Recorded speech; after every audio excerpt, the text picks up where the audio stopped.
The word of the week this week comes from Romans chapter 10, verse 13, where it says, "For everyone who calls on the name of the Lord will be saved."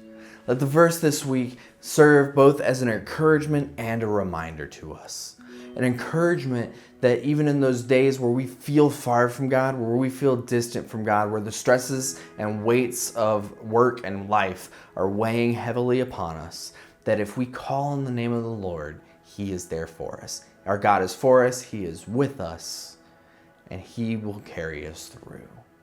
I'm reminded of a scene in the animated telling of the Pilgrim's Progress where a Christian finds himself stuck and he cries out for help, and help comes to him, and help says, "Remember that any time that you are in a time of need, cry for help, and in some way or another, help will be there." Just as Christian was able to call for help, when we find ourselves in moments of need, if we just call out to God, He is there with us. Let that be our encouragement this week. This verse also serves as a reminder not to gatekeep our God. Our God is a God of the outsider, a God of the outcast, of the oppressed and the marginalized.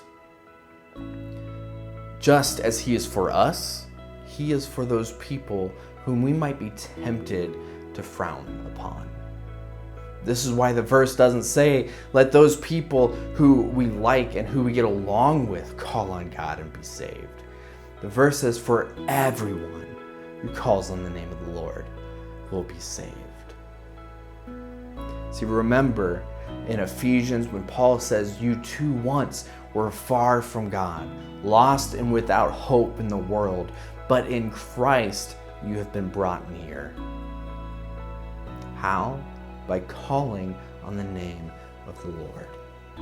And I think that the next verse in Romans paints a really clear picture about what our role is in this.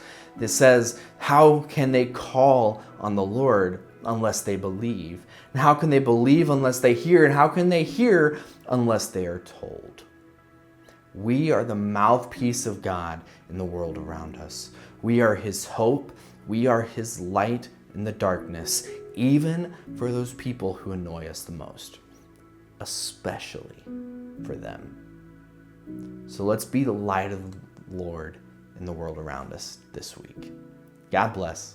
Have a great week.